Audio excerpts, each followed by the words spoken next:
ما شاء الله لا حول ولا قوة إلا بالله العلي العظيم. أفوض أمري إلى الله إن الله بصير بالعباد. يا خير الغافرين اغفر للمؤمنين والمؤمنات. السلام علیکم ورحمۃ اللہ وبرکاتہ. اللہ تبارک و تعالیٰ کا شکر ہے کہ میں کراچی سے تاج العلماء مولانا محمد نقی نجفی علی اللہ مقامہ کا پوتا علی احمد آپ کی خدمت میں سورہ مبارک نحل کے رکوع نمبر 4 کی آیت کے ساتھ حاضر خدمت ہوں.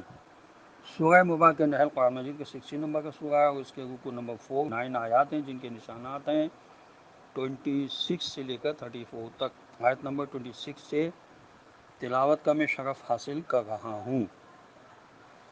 اعوذ باللہ من الشیطان اللعین الرجیم.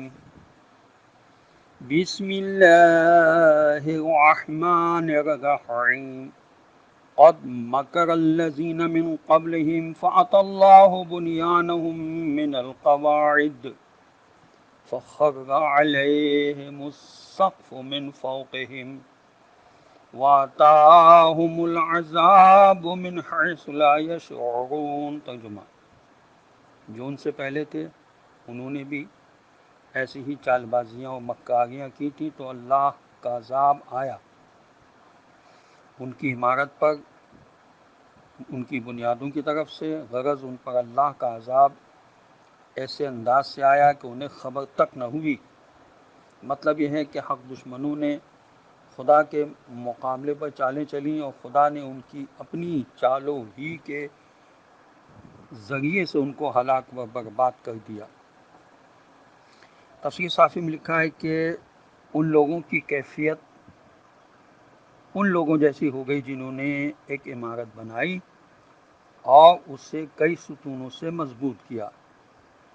اللہ نے اپنا عذاب انہی ستونوں کی تہ یعنی بنیادوں میں بھیج دیا جس سے وہ ستون لغز اٹھے اور خود ان کی بنائی ہوئی چھت انہی کے سروں پر آن پڑی اور وہ ہلاک ہو گئے. تفسیر جلالین میں لکھا ہے کہ بعض مفسرین اور چھت کے الفاظ دیکھ کر لکھا کہ یہ نمرود کا ذکر ہے جس نے ایک بہت بلند عمارت بنوائی تھی تاکہ اس کی چھت پر چڑھ کر آسمان کے خدا سے جنگ کرے. تفسیر تبیان میں لکھا ہے کہ مگر دوسرا خیال یہ ہے کہ یہ تمثیلی بیان ہے جس میں کافروں کے ان منصوبوں کا ذکر ہے جو ناکام رہے. آیت نمبر 27. ثم يوم القيامة يخزيهم ويقول أين شركائي الذين كنتم تشاقون فيهم قال الذين أوتوا العلم إن الخزي اليوم والسوء على الكافرين. ترجمہ: پھر قیامت کے دن خدا ان کو خوب ذلیل اور خوار کرے گا اور ان سے کہے گا کہ کہاں ہیں میرے وہ شریک جن کے بارے میں تم ایمانداروں سے لڑا کرتے تھے. تو کہاں ان لوگوں نے جن کو حقیقت کا علم دیا گیا تھا کہ حقیقتاً آج کے دن حق کے منکروں کے لیے رسوائی، بدبختی اور برائی ہی برائی ہے.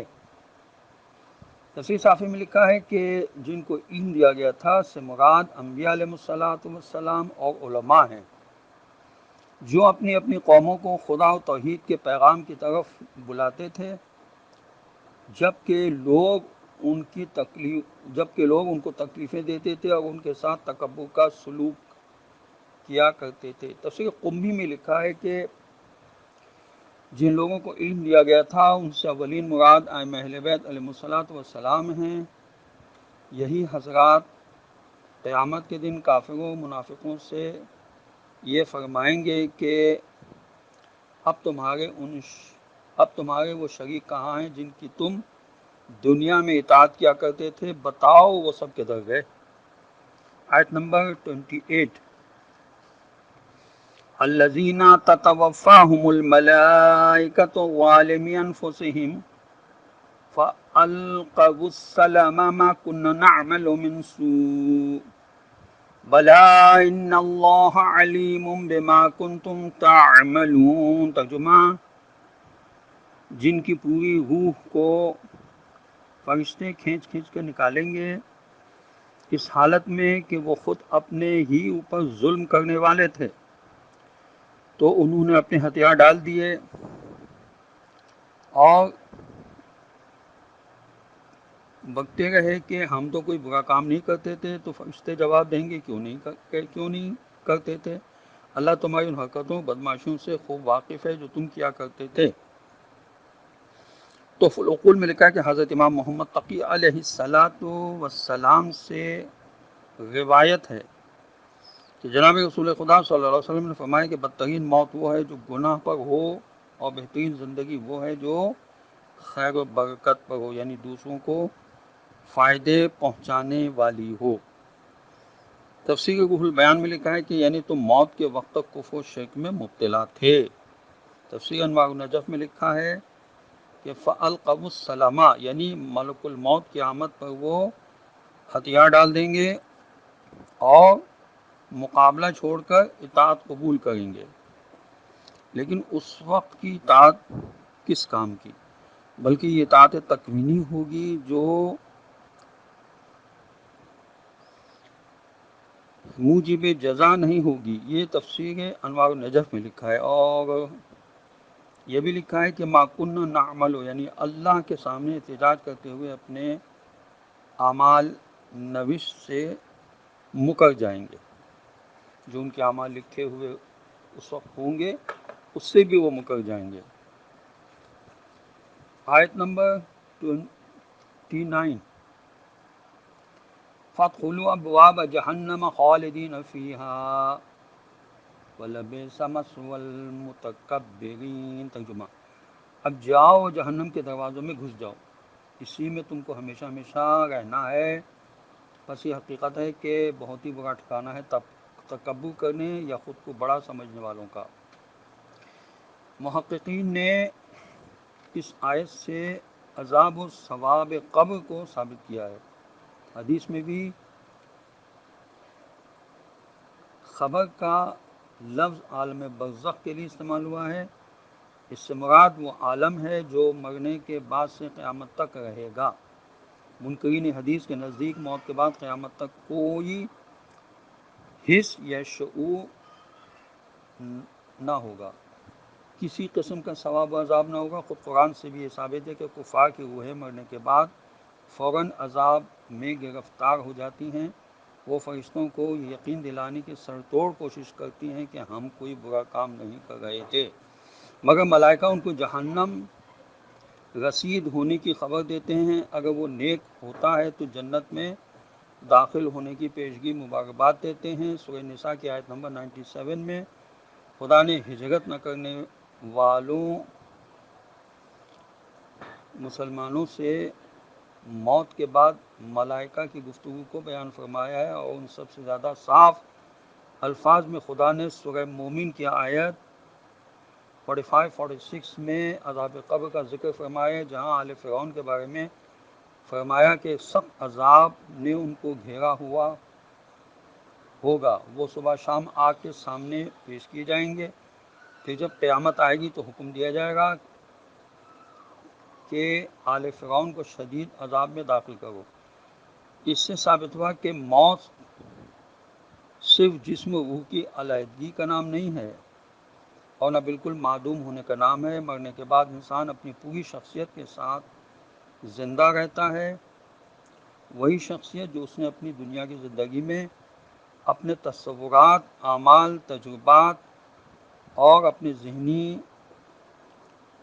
اخلاقی اکتسابات سے بنائی ہوگی. یہ تفہیم القرآن میں علامہ مودودی صاحب نے لکھا ہے. آیت نمبر 30: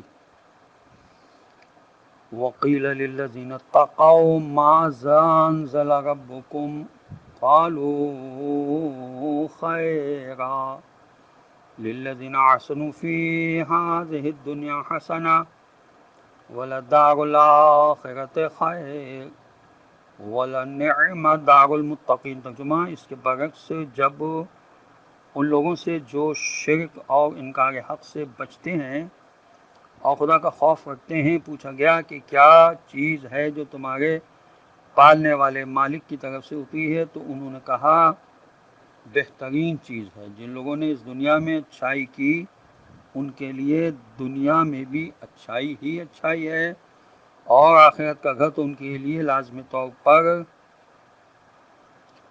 بہترین ہے. اور کیا کہنا پرہیزگار متقین کے گھر کا. اسی طرح اب گفتگو آگے بڑھتی ہے اور حضرت ابراہیم علیہ السلام نے ایک غلام خریدا. اس سے پوچھا کیا کھاؤ گے؟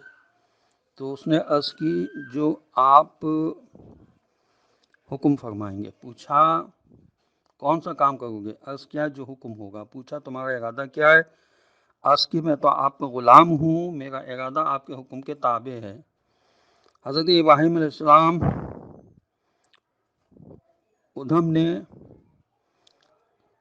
یہ جوابات سن کر خود کو نصیحت فرمائی کہ تو اب تک کبھی اپنے آقا کے سامنے ایسی نیاز مندی نہ کر سکا. تو اب تک کبھی اپنے آقا کے سامنے ایسی نیاز مندی نہ کر سکا. تجھ سے تو یہ غلام بہتر ہے جس نے ایک لمحے میں بندگی کا حق ادا کر دیا. یہ تفسیر روح القرآن میں لکھا ہوا ہے.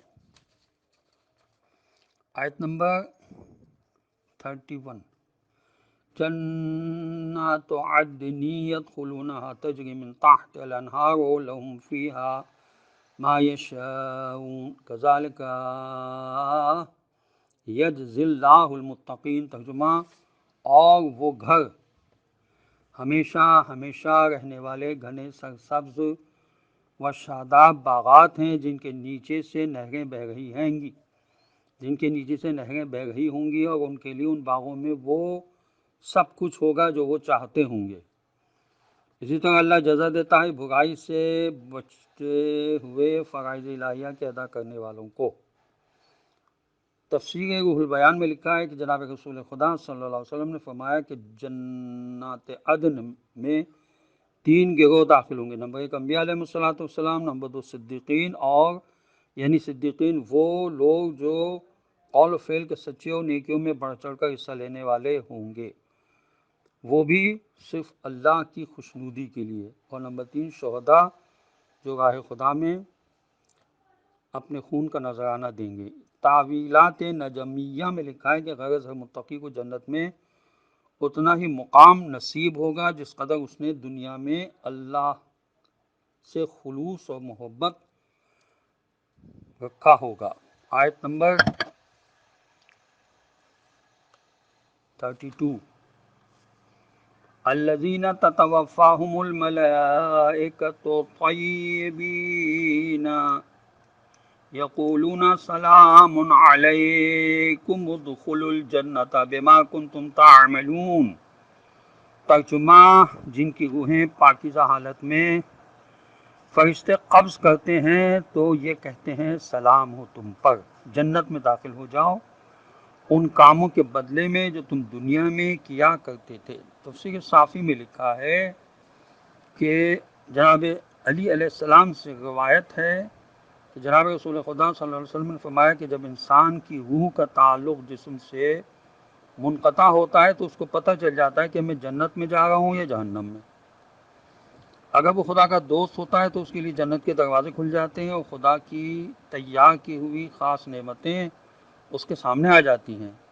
پھر وہ ہر تکلیف بھول جاتا ہے. لیکن اگر مرنے والا خدا کا دشمن ہوتا ہے تو جہنم کے دروازے اس کے لیے کھل جاتے ہیں اور خدا کی مقرر کردہ سزا اس کو دکھائی دینے لگتی ہے. یہ سب کچھ موت کے وقت ہی ہوتا ہے. پھر آپ صلی اللہ علیہ وسلم نے یہی آیتیں تلاوت فرمائیں. آیت نمبر 33 هل ينظرون إلا أن تأتيهم الملائكة او یاتی امر ربک کذالک فعل الذین من قبلہم وما ظلمهم اللہ ولکن کانوا انفسهم یظلمون۔ ترجمہ، تو کیا یہ لوگ انتظار کر رہے ہیں؟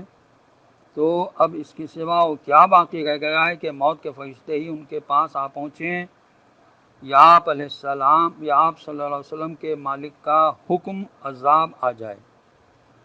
ایسا ہی کیا تھا ان لوگوں نے بھی جو ان سے پہلے تھے، اور اللہ نے ان پر عذاب بھیج کر کوئی ظلم نہیں کیا بلکہ انہوں نے خود اپنے اوپر ظلم کیا تھا۔ تفسیر فصل القطع میں علامہ علی نقی صاحب نے لکھا کہ خدا کا فرمانا کہ جب تک تمہارے مالک کا حکم آئے، اس حکم سے مراد عذاب کے آنے کا حکم بھی ہو سکتا ہے اور موت کے آنے کا حکم بھی ہو سکتا ہے، اور امام مہدی عجل اللہ تعالیٰ فرج و شریف کے آنے کا حکم بھی مراد لیا گیا ہے۔ اب اس رکوع کی آخری آیت نمبر 34 کی تلاوت میں کر رہا ہوں۔ فَأَصَابَهُمْ سَيِّئَاتُ مَا عَمِلُوا وَحَاقَ بِهِم مَّا كَانُوا بِهِ يَسْتَهْزِئُونَ۔ ترجمہ، تو خود انہی کے ان کاموں کی برائیاں ان کو پہنچیں جو انہوں نے خود کیے تھے، اور ان پر وہی عذاب نازل و مسلط ہو کر رہا جس کا وہ مذاق اڑایا کرتے تھے۔ خداوند عالم کی بارگاہ میں دعا ہے کہ پروردگار ہمیں قرآن پڑھنے، سمجھنے اور اس پر عمل کرنے کی توفیق نصیب کرے، اور وارث قرآن حضرت امام زمانہ عجل اللہ تعالی فرجہ شریف کا جلد ظہور ہو، خدا ہمیں ان کے اعوان و انصار میں شامل ہونے کی توفیق نصیب کرے۔